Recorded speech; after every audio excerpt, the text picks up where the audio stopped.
Kanalımdan ve mutfağımdan herkese merhabalar. Bugün kahve ve tarçınla çiçeklerinizdeki hastalıklara şifa olacak bir kür tarifi vermek istiyorum. 2 litre içme suyuna 1 yemek kaşığı kahve, 1 yemek kaşığı toz tarçın eklenerek eriyene kadar karıştırılır. Bu kür orkidelerinizdeki kök hastalıklarına şifa olacak bir kürdür. Tüm çiçeklerinizde kullanabilirsiniz. Hem hastalıklara iyi geliyor hem de çiçeklerinizi coşturuyor. Orkidemi sulamak için bir kaba kürümden döküyorum ve orkidemi daldırma usulü sulama şekli yapıyorum. Bu şekilde kökleri yeşil olana kadar 10 dakika bekletiyorum. Evet, orkidem beklerken menekşelerimi suluyorum. Aynı kürle. Evinizde bulunan çiçek açan veya açmayan tüm çiçeklerde uygulayabilirsiniz bu kürü.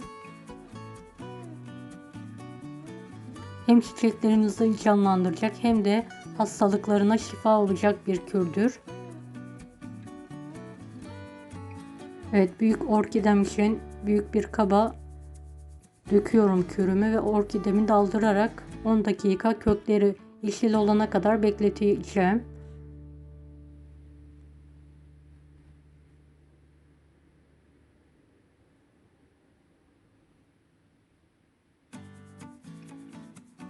Evet, aynı ölçülerde çiçeklerime yetecek kadar hazırladım ve sulamasını yapıyorum. Gördüğünüz gibi.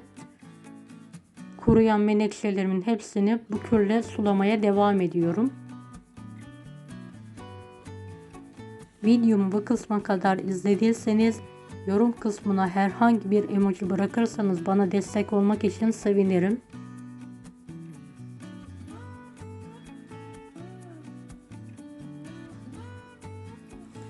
Hem sineklenmeye, böceklenmeye karşı hem de hastalıklara şifa olan bu kürü mutlaka uygulayınız siz de. Evinizde bulunan çiçek açan veya açmayan tüm bitki ve çiçeklerde uygulayabilirsiniz. Evet, orkidem yeteri kadar sulandı. Çıkartıyorum ve diğer orkideyi daldırarak sulamaya devam ediyorum.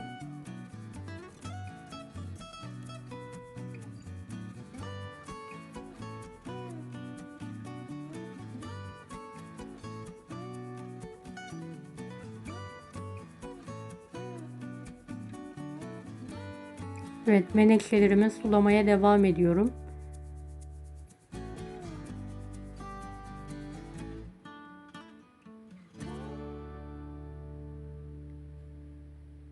Bu uygulamayı 2 haftada bir yapabilirsiniz.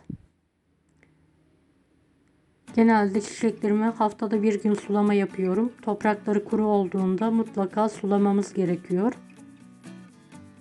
Evet, menekşelerimin hepsini suladım. Orkidelerimde kökleri yeşil olana kadar bekletiyorum suyun içinde. Gördüğünüz gibi orkidelerim hazır yerlerini kaldırmak için.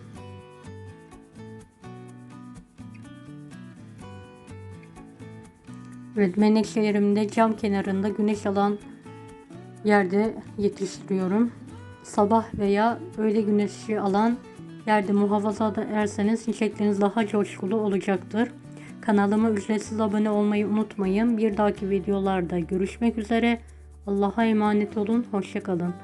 Daha farklı öneriler için bu videoları da izlemeyi unutmayınız.